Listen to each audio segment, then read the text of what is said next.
C'est presque de l'info, c'est la revue de presque de Nicolas Canteloup. Et ce matin, c'est Laurent Delahousse qui est avec nous. Bonjour Laurent. Eh oui, bonjour les filles, Julie, Natacha, Caroline, salut les autres. Bonjour. Le mannequin de l'info, le Brad Pitt de la news, l'info principale qui buzz depuis hier après-midi, ce sont, vous le savez, c'est mauvais sondage pour le Front National. Marine Le Pen et Marion Maréchal Le Pen seraient donc battus. Coup dur pour Marine Le Pen. Quand on veut battre Hollande et Sarkozy en 2017, perdre contre Xavier Bertrand 2 ans avant, ça ne met pas super en confiance. Tout de suite, demi-tour podium, demi-cul posé sur le bureau, bras croisés sur cardigan, cachemire et suçage de branches de lunettes. C'est parti pour les titres. On vous écoute Laurent. Oui, n'hésitez pas aussi à me regarder, il y a pas mal à kiffer. D'accord. Allez. Coup de théâtre, selon un sondage, Marine Le Pen serait donc largement battue dans le Nord, Pas-de-Calais, Picardie et, hasard ou pas, Jean-Marie Le Pen a été aperçu nu dans une fontaine de Saint-Cloud avec une bouteille de champagne à la main en train de chanter « Victoire, victoire ». Énorme surprise, selon un sondage, Christian Estrosi l'emporterait aussi largement en PACA devant Marion Maréchal Le Pen alors que tout le monde la voyait déjà gagner. Le comble pour celle qui voulait supprimer les aides au planning familial. Sa victoire vient d'être avortée. Pas encore. Troisième kamikaze, les experts ont fini le puzzle. Il s'appelait Fouad Mohamed Agad. Eh bien moi, Agad the feeling qu'il n'ira pas au paradis. Oh, magnifique, magnifique. Troisième kamikaze encore, Fouad Mohamed Agad était islamiste radical. Il venait d'une cité défavorisée et était passé par la Syrie. Parcours original pour un terroriste. Alors, conseil pour la police, suivez peut-être de plus près les islamistes radicaux vivant dans des cités défavorisées et revenant de Syrie. Oui, je sais, on stigmatise un peu. C'est vrai que si le prochain terroriste est un petit rouquin catholique revenant d'Ibiza, on va passer pour des cons. Et puis un énorme carton, la chanteuse Adèle vend 500 000 albums par jour. Wow. 7 millions, Julie, d'albums ont déjà été vendus en 2 semaines. Alors, nous lançons un appel. Stop, arrêtez d'acheter les disques d'Adèle parce qu'après, pardonnez-moi, elle mange tous les bénéfices. Donc, pensez à son cholestérol. Ouais. Téléchargez Adèle illégalement. Arrêtez. Calmons-nous. Tout le monde est paniqué par l'explosion du FN, mais il faut relativiser. C'est déjà arrivé par le passé. C'est ce que nous révèle Franck Ferrand. Oui, je vous emmène donc ce jeudi 10 décembre de l'année 30 avant Jésus-Christ, aux alentours de 16h30. C'est ce point de l'histoire, chère Julie, que j'aimerais évoquer avec vous. Nous sommes donc en Égypte, dans l'Égypte antique, et à cette époque, un parti d'extrême droite, le PN, le pharaon national, fait campagne sur le thème « Il y a trop d'Arabes en Égypte ». Et contre toute attente, le pharaon national arrive en tête des élections régionales devant un ancêtre de Benoît Hamon prénommé Toutankh, le célèbre Toutankhamon. Oh, alors bravo là. Oui, cher Thomas, elle vient de loin. Elle vient de loin, ouais. d'Égypte.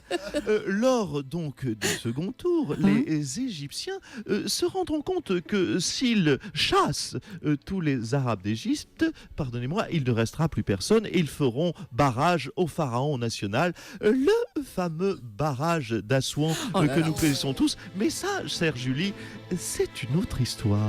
On s'y croirait. Merci Franck Ferrand. Merci. Allez, on va accueillir maintenant Nicolas Sarkozy qui a déclaré que le vote Front National n'était pas immoral et que voter PS et voter FN, c'était la même chose. Ça tombe, Hein, c'est Nicolas le bon Sarkozy. sens. C'est le bon, mais bien sûr, voter PS, je le redis, c'est voter Front National. C'est pareil. C'est blanc bonnet et bonnet blanc et passe-moi la rhubarbe. Ça va revenir, ça. Hein. Alors, un sondage donné hier, Christian Estrosi, largement vainqueur. Vous pensez réussir à convaincre les électeurs de gauche de voter pour vous, M. Sarkozy ? Mais les électeurs de gauche, Mme Julie, doivent savoir que nous les représenterons. Voter républicain, c'est comme voter PS. PS, pardonnez-moi. C'est kiff bourricot. Passe-moi la rhubarbe, je te donne de la Macédoine. Mais je reprends attendez, du concombre. attendez. Mais vous venez de dire que voter PS, c'est comme voter FN. Alors, il faudrait savoir. Hein. Oui, Maintenant, c'est républicain. Voter républicain, c'est voter PS. Alors. oui. Attendez, attendez, 2 secondes que je réfléchisse. Donc, on a dit, si voter républicain, c'est voter PS, alors que voter PS, c'est voter FN, ça veut dire donc que voter républicain, c'est comme voter Front National. Eh ben voilà. Ah oui, merde, ça marche pas. Bon, donc, alors, remarquez, oui, mais vous savez qu'avec toutes les propositions que je leur ai piquées, c'est un peu ça aussi. Donc ça marche finalement. Voter PS, c'est voter Front National. Et voter FN, c'est voter républicain. Voilà, écoutez, c'est kiff blanc-bonnet, donne-moi la rhubarbe et je reprends de la salade si tu me donnes des concombres quand je mangerai de la raclette. Voilà. Le compte est bon. Quoi, qu'est-ce qu'il y a, monsieur Morandini, hein? Ça s'est vu que je suis un peu paumé à ce moment. Ouais, ça c'est un petit peu vu. Merci, M. Sarkozy. La sortie de Donald Trump sur l'interdiction d'entrée des musulmans aux États-Unis a choqué le monde entier. Non, pourquoi dites-vous cela, Madame Julie? Ah, Jean-Marie Le Pen, ça nous aurait étonné. Ça vous a pas choqué, vous Et permettez-moi, si vous le permettez, de prendre un peu l'antenne, n'est-ce pas? Car il n'y en a que pour Marine et Marion dans les médias depuis 15 jours, je le note. Et donc, je tiens à rendre hommage à Monsieur Donald Trump, dont je jalouse de plus en plus l'inventivité. Interdire l'entrée de son territoire à tous les musulmans. Quelle belle idée! Vraiment, ils sont forts, ces ricains. Toujours un coup d'avance. J'en ai rêvé, Donald l'a fait. Je vais vous dire une chose. Donald Trump, c'est un petit peu notre oncle d'Amérique, n'est-ce pas? Une espèce de John Wayne à moumoute. I love America. Oh là là. Patate, moi, avec les derniers sondages de Marine. C'est ma fille, ma bataille. Fallait pas qu'elle s'en aille. Attendez, Jean-Marie Le Pen, vous n'avez pas vu les derniers sondages, hein? Marine Le Pen est donnée perdante contre Xavier Bertrand.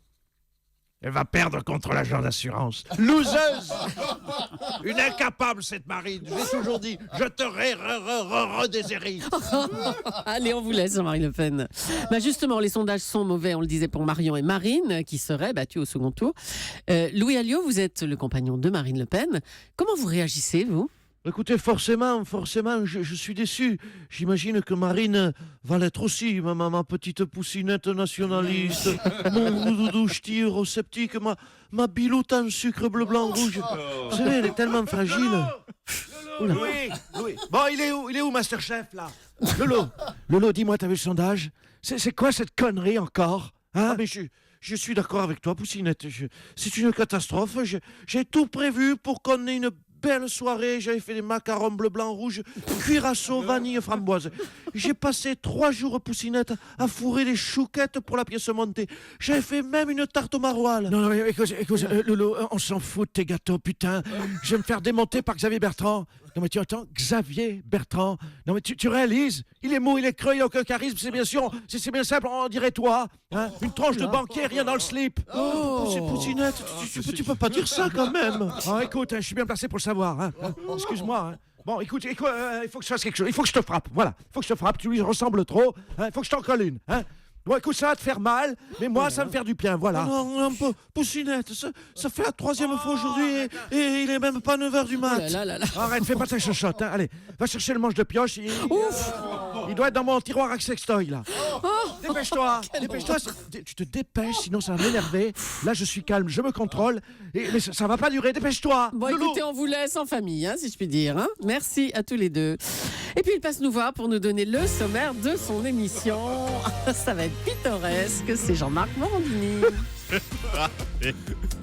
Oui, Julie, aujourd'hui, dans le grand bordel des médias, il y avait longtemps de l'actu de la santé, des yaourts bulgares, des coquillages, des poufs en cuir, des poufs en silicone, des menottes à fourrure, des verres à pied, des cravates et des notaires, de la rhubarbe. Nous reviendrons sur le vote de Front National dans le Nord et en région PACA, pardon, c'est pour ça qu'il me fait rire.